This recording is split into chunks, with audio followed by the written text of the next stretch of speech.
안녕하세요. 평강침례교회 골방 성경입니다. 자, 오늘은 골방 4주 꿈의 사람 요셉이라는 제목으로 창세기 37장부터 50장까지 우리 골방 성경 공부해 보도록 하겠습니다. 자, 지금 우리가 이제 성경 읽기 시작을 해서 구약 성경 하고 있는데요. 구약 성경은 8시대로 나누어지고요. 우리는 7과로 나누어서 같이 공부하고 있습니다. 태초 족장 시대, 출애굽 시대, 정복 사사 시대, 왕국 시대, 분열 왕국 시대, 포로 시대, 귀환 시대 이렇게 8시대가 되고요. 태초 시대와 족장 시대 우리가 한꺼번에 묶어서 일과로 보고 지금 공부하고 있죠. 자, 태초 족장 시대는 다시 네 주로 나누어서 공부합니다. 첫째 주에 세상을 지으시다. 그래서 천지 창조를 우리가 보았고요. 둘째 주부터 족장 아브라함으로 시작해서 하나님이 구원을 시작하는 이야기, 아브라함을 부르셔서 족장으로 삼았고요. 셋째 주에 아브라함의 아들 이삭, 이제 2대 족장이죠. 이삭의 아들 야곱, 3대 족장까지 했고, 이제 이번 주에는 꿈의 사람 요셉, 4대 족장이 요셉인데, 요셉부터는 요셉의 형제들이 다 지파를 이루어가면서 지파장이 되기 때문에 족장이라고 하기보다는 이제 지파를 이루어가는 민족 시대, 언약의 민족 시대를 시작한 사람 이렇게 보는 게 더 맞을 것 같아요. 자, 시간적 배경을 먼저 보겠습니다. 아, 요셉은 예수님 오시기 전 1709년부터 1599년으로 우리가 그의 생을 보고 있는데요. 그래서 이게 시간적 배경이 됩니다. 자, 공간적 배경은 요셉은 이제 가나안 지역에서 태어났고 여기서 쭉 성장을 했죠. 그 이후에 형들로 인해서 애굽으로 팔려가서 애굽의 총리가 되어 활동하죠. 그리고 이 요셉으로 인해서 요셉의 가족들, 아버지 야곱을 포함한 이스라엘 전 민족들이 바로 왕 바로의 초청으로 이제 애굽으로 이주하고 고센 지역에 정착하죠. 그래서 고센도 공간적 배경으로 보시면 되고요. 자, 보시면 여기 요셉이 헤브론에서 도단에 갔다가 형들한테 팔리게 되죠. 그래서 애굽으로 와서 종노릇을 하다가 여기서 이제 총리가 되는데 나중에 이제 아버지 야곱이 이 고센에 머무르게 되죠. 아, 그리고 이 요셉이 예, 아버지를 장사 지내는 장면 이렇게 그래서 이 지역이 이제 공간적 배경이 됩니다. 그렇게 보시면 되고요.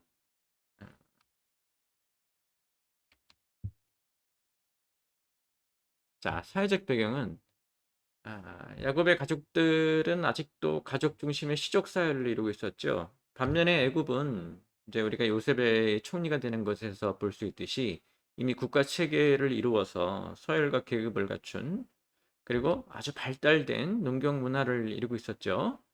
그래서 이제 곡식을 심고 추수하고 저장하고 이런 것들에 대한 체계적인 준비들을 할 수가 있는 그런 좀 발전된 그런 국가를 이루고 있었다. 이제 우리가 이렇게 볼 수가 있습니다. 자, 성경은 창세기 37장부터 50장까지 여기가 이제 우리가 이번 주에 공부할 성경인데요.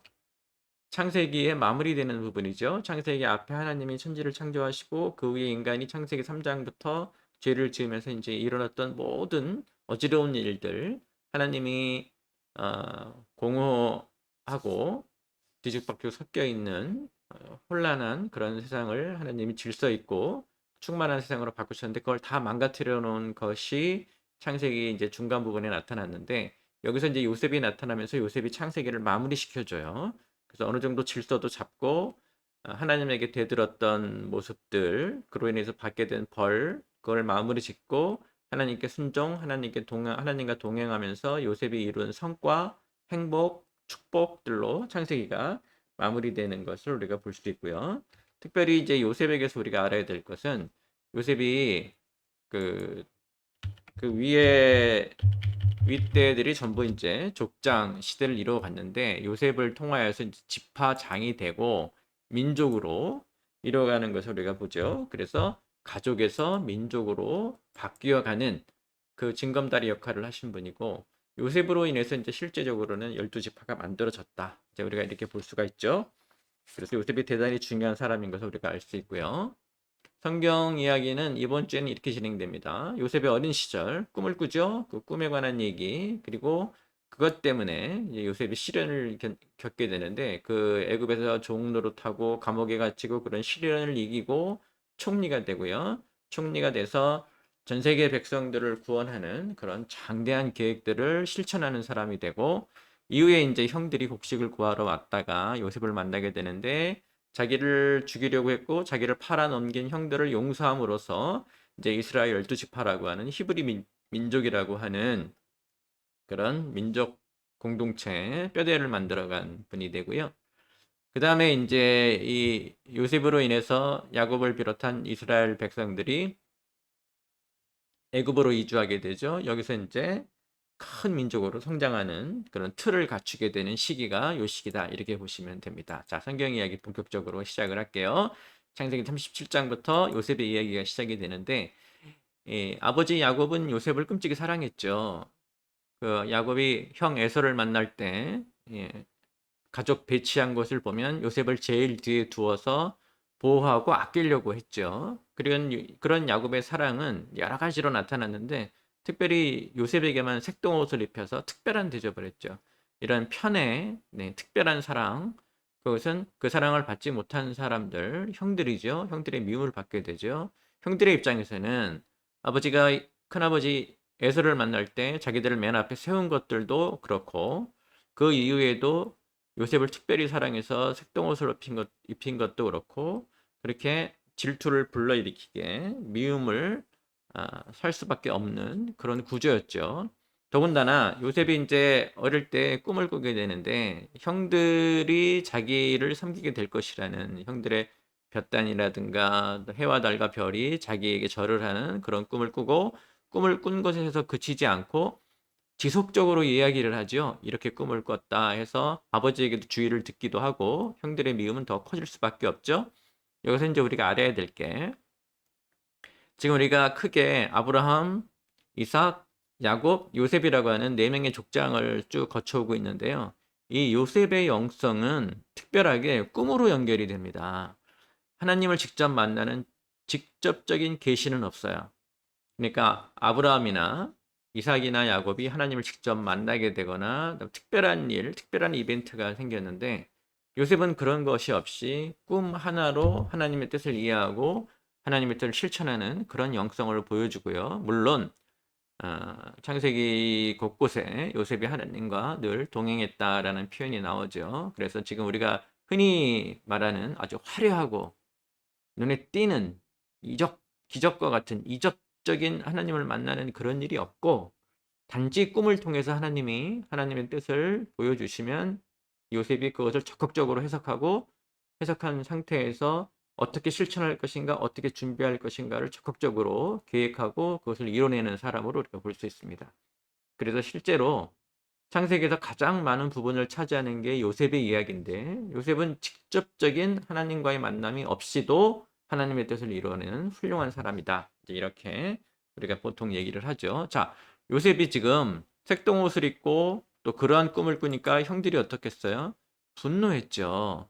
형들의 미움이 이제 분노로 바뀌게 되고, 자기들이 멀리 가 있을 때 자기들을 찾아온 요셉을 죽이겠다라고 생각해서 그의 색동옷을 벗기고 피를 묻혀서 아버지께 보여드리는 그런, 근데 이제 유다나 그냥 루벤의 개입으로 인해서 죽이기까지는 하지 않지만 어떻게 되는가, 이제 애굽의 노예로 팔아버리죠. 마침 지나가던 미디안 사람들에게 요셉을 팔아버리고, 그 사람들이 애굽에 가서 애굽에서 요셉을 보디발의 집에 노예로 팔아버리게 되고, 그래서 요셉이 이제 애굽에서 노예 생활을 하게 되죠. 신분의 아주 급격한 변화죠. 색동옷을 입고 아버지의 사랑을 다 받던 사람이었는데, 불과 뭐 아주 짧은 시간에 애굽이라는 큰 나라의 노예로 가게 되는 것을 우리가 볼 수 있죠. 그래서 이렇게 잡혀가고 팔려가고 노예가 된 것, 고난을 받게 된 것이고, 나중에 이제 요셉의 생애를 보면 이것이 단순한 고난이 아니었고 연단이었고요. 훈련의 길에 들어선 것으로 보이죠. 그래서 사실은 형들이 자기를 죽이려고 했고 자기를 팔아버렸지만 그 고난을 연단과 훈련의 길로 만드신 분이 요셉이고 물론 하나님과의 동행이죠. 그래서 결국은 이 고난의 길, 연단의 길, 훈련의 길이 요셉의 생애에서 보면 꿈의 길이었다. 실제 자기가 꾸었던 꿈을 이뤄가는 길이었다. 이제 이렇게 우리가 볼 수가 있죠.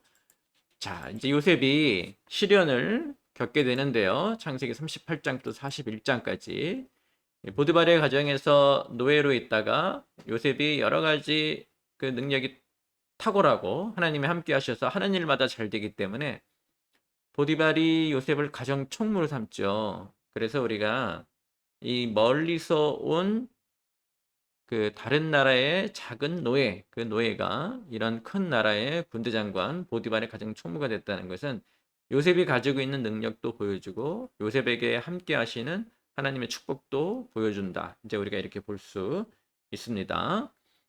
요셉은 대단한 사람이었죠. 그래서 사실은 보디발의 집에 노예로 팔려간 게 요셉의 생애에서 보면 시련의 시작으로 봐야 되는데 사실은 이때부터 하나님의 축복의 시작이 시작됐기 때문에 과연 이게 고난인가 아니면 축복인가 우리가 지금 생각해 봐야 돼요. 우리도 우리 인생에서 겪게 되는 그런 고난들이 실제 고난의 시작인가 아니면 축복의 시작인가, 내가 그렇게 꿈꿔왔던 꿈의 시작인가 아니면 하나님이 나를 불러서 맡기신 사명의 시작인가, 이거를 보는 지혜를 좀 가져야 되고 그런 신앙을 우리가 가져야 될 것입니다. 자, 이렇게 요셉이 보디발의 집에서 가정 총무가 돼서 모든 걸 총괄하는 사람이 됐죠. 잘 나가고 있는데 이때 보디발의 아내가 유혹을 하게 되죠. 요셉은 거절을 하는데 이 거절한 것에 앙심을 품고 보디발의 아내가 누명을 씌우죠. 그래서 이제 감옥에 가게 되는데 이때도 우리가 요셉이라고 하는 분의 성품이 어떤지 볼 수 있어요. 잘 나갔죠. 보디발이 모든 걸 맡길 정도로 잘 나갔는데 이렇게 잘 될 때 이런 유혹을 거절할 수 있는 거예요. 되게 이제 유혹은 잘 될 때도 나오기도 하고 잘 안 될 때도 나오기도 하는데 이 잘 되고 있을 때 모든 것이 평안할 때 그때 찾아온 유혹을 이겨내는 것, 이것이 요셉이 가지고 있는, 요셉이 우쭐할 수도 있죠. 잘 되고 있었기 때문에. 그런데도 그 유혹을 거절했기 때문에 요셉이 상당히 겸손하신 분이다. 하나님 앞에 겸손한 사람이다라는 걸 우리가 알 수 있죠. 아담과 하와를 생각하면 에덴 동산에서 정말 모든 것이 풍성하고 모든 것을 다스리는 잘 나갈 때 그 나머지 하나를 더 채우기 위해서 하나님이 먹지 말라는 선악과를 먹게 되는 것을 우리가 보게 되죠. 지금 여기 요셉하고도 견주어 보면 모든 것이 잘 나가고 있을 때 마지막 하나, 그 자기 주인과 맞먹는 거, 그런 유혹이 왔는데 그것을 거절한 것이에요. 그래서 이분이 성품이 대단하다. 그래서 첫 번째 우리가 알 수 있는 거, 이분의 능력이 탁월하다는 것도 알 수 있지만 이분의 성품이 상당히 그 단호하고 겸손하신 모습을 갖고 있다. 이런 것을 우리가 알 수 있고요. 자, 이렇게 감옥에 가게 됐는데 감옥에서도 인정을 받게 되죠. 또한 감옥에서 꿈도 풀어줘서 요셉이 이제 그런 영성을 갖고 있는 것이 만천하에 드러나게 되는데 당시의 꿈은 그 영성의 기본적인 기초이기 때문에 요셉이 꿈을 잘 해석했다는 것은 그의 영성이 어땠는지를 잘 보여주죠. 그래서 요셉이 가지고 있는 능력, 요셉의 단호한 겸손, 그리고 요셉의 영성, 이런 것이 지금 그 요셉이 애굽에서 살고 있을 때 어떤 모습이었는지를 잘 보여주지요. 자, 이렇게 꿈을 풀어준 것 때문에 바로 왕이 꾼 꿈을 아무도 해석하지 못했을 때 바로의 꿈을 해석해주는 사람이 되죠. 감옥에서 만났던 여러 관리들에게 인정을 받았기 때문에 그 사람들이 바로에게 복원이 되었을 때 바로가 꿈 때문에 힘들어할 때 바로 요셉을 불러서 요셉이 바로의 꿈을 해석해 주죠. 그래서 요셉의 해석이 정확하게 드러나는데요. 자, 해석은 이랬습니다. 7마리 살찐 소는 7년간의 풍년을 말하는 것이고 7마리의 아주 흉악한 소는 7년간의 흉년을 말하는 것이었죠. 이것이 이제 요셉이 했던 해석이에요. 근데 우리가 하나 더 봐야 될 것은 요셉의 준비예요.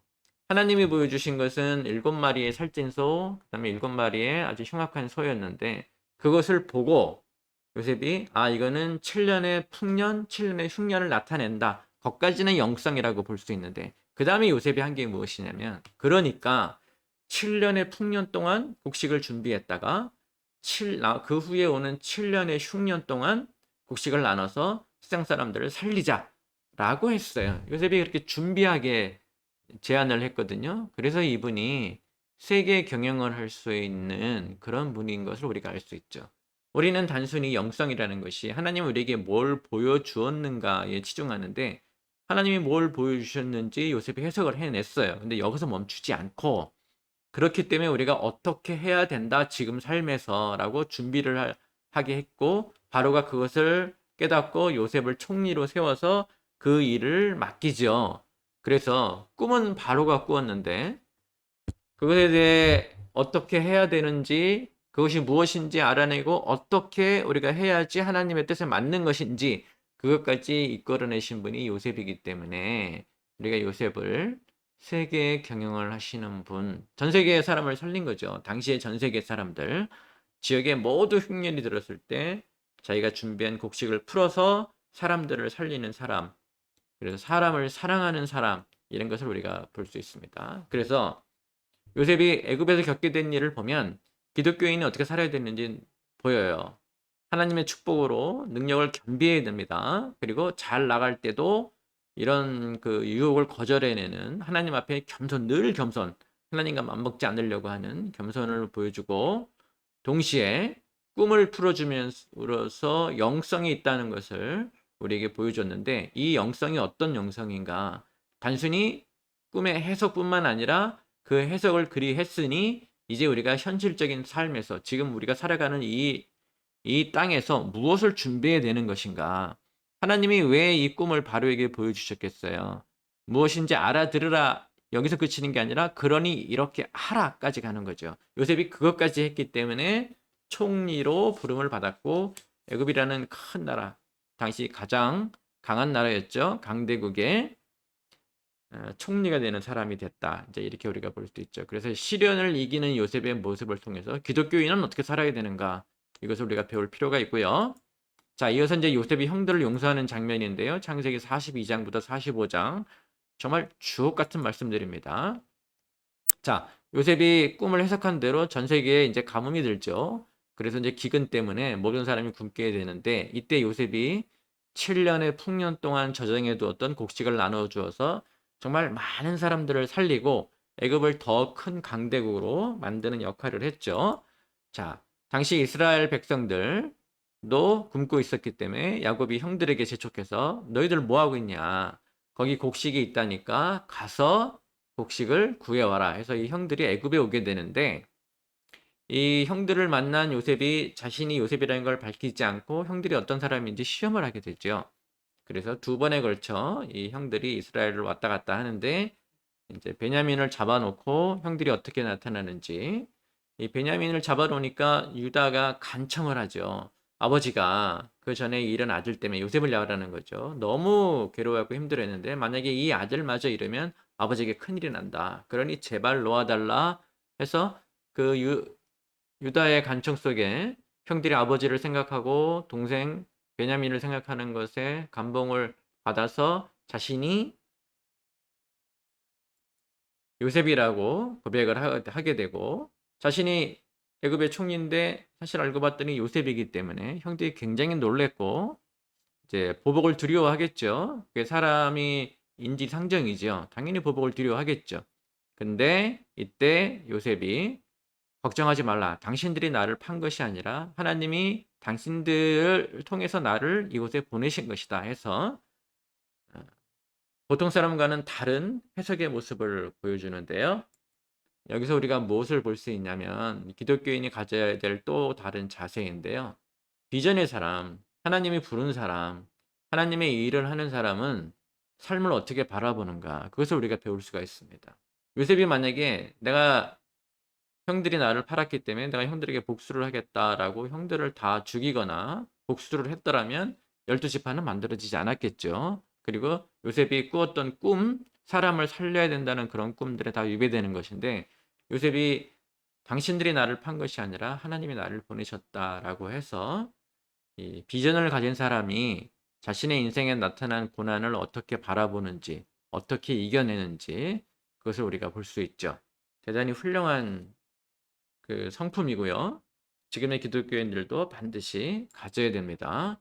요셉은 가족을 돌보는 사람이 됐고 요셉을 통하여서 만 백성들이 곡식을 구했기 때문에 하나님이 아브라함에게 약속하신 너희가 복의 근원이 될지라 하는 말씀에 아주 정확하게 들어맞는 사람이 되죠. 이게 이제 기독교인들이 살아가는 모습이 되어야 됩니다.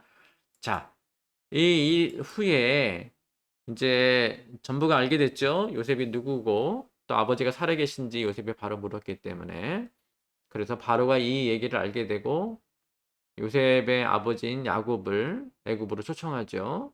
야곱이 하나님께 물으니까 하나님께서 너로 큰 민족을 이룰 테니 가라라고 약속을 하셨기 때문에 야곱이 자기 가족들 족장이었기 때문에 가족들을 다 이끌고 애굽으로 오게 되고요. 이 애굽으로 와서 고센 지역에 자리 잡는데 이 애굽은 이 이스라엘의 민족 배양지예요. 여기서 이제 외적의 침입이 없이 그리고 요셉으로 인해서 안정적인 그런 생활을 보장받으면서 큰 민족으로 성장하게 됐죠.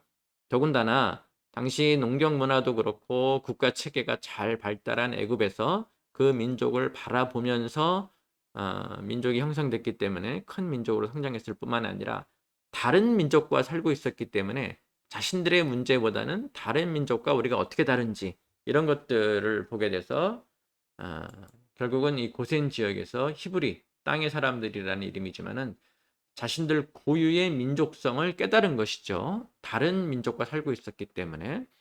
그래서 이 바로의 초청에 의해서 야곱이 이스라엘 백성들을 이끌고 애굽으로 간 것은 이게 큰 민족으로 성장하는 밑바탕이 되었고요. 아마 이것이 이제 하나님의 큰 그림이지 않았을까 하는 생각을 이제 우리가 해보게 됩니다. 자, 야곱이 바로를 만났을 때 본인이 고백한 말이 있어요. 자기가 나그네 길을 걷고 있다. 본향을 떠난. 그래서 자신의 인생을 그렇게 표현을 하고요. 결국은 자기가 하나님의 언약대로 하나님께 갈 사람이라는 표현도 하고 자신이 젊은 날 했던 그런 모든 일들이 어떤 일이었는지 결국 하나님을 떠난, 고향을 떠난 그런 사람이었다라는 고백과도 같은 것이죠. 야곱은 이어서 요셉의 두 아들 므낫세와 에브라임을 양자로 삼죠. 그래서 우리가 12지파라고 말을 하는데 실제로는 요셉 지파가 두 지파가 됐기 때문에 므낫세와 에브라임으로 13지파로 보고 있죠. 그래서 보통 이제 흔히 우리가 말하기를 12지파와 제사장 지파 해서 13지파로 하는데 뭐 정확하게는 12지파입니다. 레위 지파가 제사장 지파지만 므낫세와 에브라임은 요셉 지파 한 지파였죠. 그래서 12지파냐 13지파냐 할 때 13지파도 맞고 12지파도 맞습니다. 그래서 성경의 앞부분에서는 12지파 하면은 12명을 나타내는 것이고요.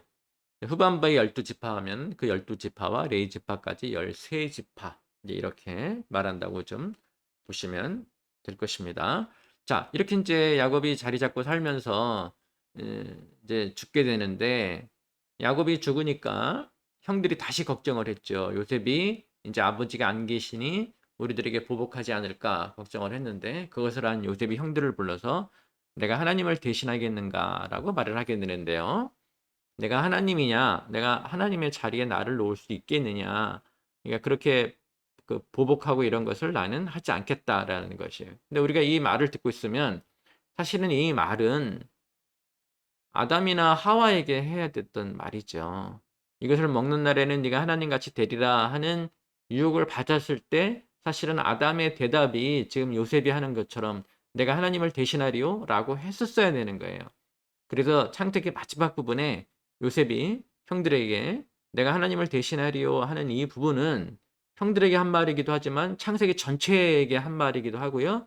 아담에게 한 말이기도 하고요. 아담을 유혹했던 사탄에게 한 말이기도 해요. 우리도 항상 이 말을 해야 되는 거예요. 내가 하나님을 대신하리요. 내가 하나님의 자리에 나를 얹혀놓을 수가 있겠는가 하나님을 따라야 된다는 말이고 겸손한 표현이죠. 아담과 하와는 내가 하나님을 대신하겠다라고 했기 때문에 선악과를 먹게 된 것이고요. 요셉은 정말로 가장 큰 나라의 가장 높은 자리에 올랐는데도 불구하고 내가 하나님을 대신하리요 해서 그 사람의 인생관, 영성, 신앙이 아주 잘 드러내는 말이기 때문에 우리가 좀 주의해서 봐야 되고요. 아버지 야곱도 그렇고 요셉도 그렇고 뼈라도 원하게 땅에 묻었으면 좋겠다라고 해서 이제 두 사람이 죽은 후에 언약의 땅에 묻히게 되는 것을 우리가 보게 되는데, 이렇게 하면서 이제 요셉의 이야기로 족장 시대가 마무리가 되죠. 족장 시대가 마무리되면서 창세기도 마무리가 되는데, 창세기 안에 있었던 여러 가지 어려운 일들, 곤란한 일들, 당혹스러웠던 일들, 요셉이라고 하는 분으로 인해서 아주 잘 마무리가 됐고, 그래서 창세기가 성경 전체의 시작이기도 하지만 창세기 자체로는 좀 온전한 모습을 갖추고 있어요. 요셉이라는 분이 등장을 해서. 그러니까 여러 가지 위기를 겪었는데 요셉이 등장하면서 이것이 족장 개인에서 또 이제 족장 종족이라고 하는 가족 범위, 그다음에 민족이라고 하는 큰 범위로 자라나게 하는 요셉이 등장을 하고, 그 요셉이 가지고 있는 영성, 하나님이 보여주신 것을 보고 이제 내가 이렇게 해야겠다라고 하는 실천적 영성을 가지고 있었다라는 것과 동시에 내가 하나님을 대신하리요라고 말을 해버리면서 창세기를 잘 매듭 짓는, 우리의 영성이 어때야 되는지, 우리의 신앙의 자세가 어때야 되는지를 잘 보여주고, 성경이 요셉이 기적 같은 일을 겪지 않았어도 항상 하나님과 동행하였더라라는 표현으로 신앙인들이 어떤 모습으로 살아야 되는지도 잘 보여주고 있습니다. 이번 주에 여러분 우리 요셉의 이야기를 보고 있는데요. 요셉이 꿈을 꾸는 장면, 그다음에 그 꿈 때문에 시련을 겪고 근데 그 시련을 이겨내는 장면, 그리고 형들을 용서하면서 기독교인이 어떤 모습으로 살아야 되는지, 그리고 이스라엘이 애굽으로 가면서 이제 민족으로 성장하고 하나님이 이 언약 민족을 어떻게 이끌고 가실지 그것에 대한 기대감, 이런 것이 지금 창세기 마지막 부분에 잘 드러나고 있으니까 여러분들 잘 읽어보시고 묵상을 통해서 요셉과 같은 신앙을 갖게 되시기를, 정말 요셉의 신앙이 나의 신앙이 되는 그런 꿈을 꾸시는 여러분들이 되시기를 주님의 이름으로 축원합니다.